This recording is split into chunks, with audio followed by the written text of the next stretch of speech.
Modern headlines often paint a picture of sudden, inexplicable global collapse. But the 14th century historian Ibn Khaldun argued these events are never random. He observed that systemic injustice is the harbinger of ruin, a silent erosion that hollows out a civilization long before the walls actually fall. This erosion follows a measurable rhythm. Over the last 3,000 years, the global balance of power has shifted decisively at least once every 100 years. This isn't a coincidence. It's the steady pulse of a law governing how societies rise and fall. Islamic philosophy calls this Sunnat al-Tadafu, the law of contention. It posits that civilizational health is maintained through continuous friction. Ideas only prove their worth in competition, and nations only endure when they are forced to adapt to external challenges. It is the mechanism that prevents any single power from stagnating into a permanent monopoly. Viewing geopolitical conflicts as isolated chaos makes us passive observers of our own history.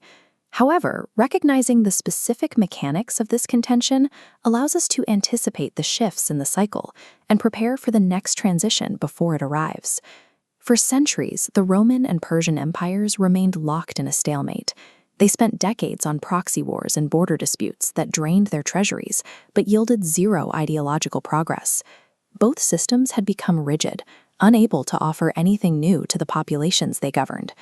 When a superpower reaches exhaustion, it triggers three indicators of decay: meaning gap, cost of control, and innovation deficit.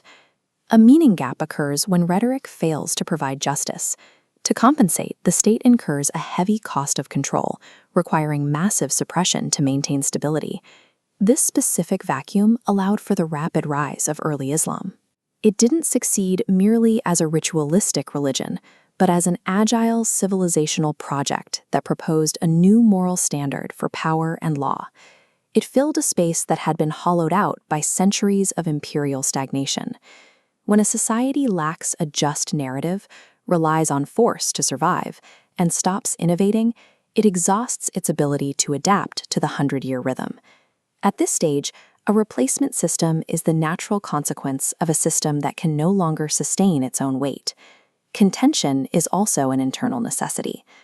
The early Islamic model attempted to manage this through shura, a system of consultation and accountability. By establishing shared values, the state could handle internal disagreements and competing interests without fracturing its core unity. In later periods, political ambition began to eclipse these values, yet the civilizational machine continued to function. Even as the ruling dynasties faced internal friction, the established institutions of learning continued to produce advanced science and architecture, such as these detailed anatomical studies. But eventually, if the political friction is stripped of its moral grounding, it turns into zero-sum cannibalism. Institutions stop serving the public and start serving the survival of factions. This internal bleeding consumes the resources of the state, eventually bringing scientific and cultural output to a halt. We see this same cycle in modern uprisings, from the French Revolution to the Arab Spring. When populations reach a breaking point with corruption, the energy of contention is released all at once. But without a shared set of values to direct that energy, these movements often collapse into chaotic voids or new forms of tyranny. Internal contention without a shared moral compass is not a path toward reform. It is a countdown to institutional failure. External friction can also serve as an existential shock. The Mongol and Crusader invasions were brutal tests that exposed deep internal fragility. However, this pressure ultimately forced a necessary unification, compelling a fragmented society to rebuild its defenses and consolidate its leadership. Modern European colonialism introduced a different form of friction. It sought to dismantle independence, not just through the sword, but through economics and culture. Its objective was to replace local cultural reference points with foreign ones, creating a systemic dependency that outlasts physical occupation. Surviving this soft friction requires a civilization to activate 4 parallel paths of resistance: historical awareness to protect identity, local economic chains to ensure self-sufficiency, a meaning-producing culture, and legal institutions that protect the rights of the individual. External friction, no matter how devastating, is often the primary catalyst that forces a complacent society to rebuild its collective immune system. History shows that power vacuums do not remain empty.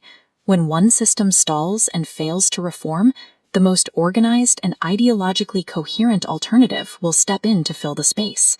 This replacement must be rooted in institutions rather than individual leaders. Societies that fail to document their historical errors lose their institutional memory, leaving them to repeat the same mistakes and pay for them again with fresh blood. In this cycle, pluralism and internal diversity are not modern luxuries. They are the essential safety valves that allow a society to absorb the friction of disagreement and find the path to reform without total collapse.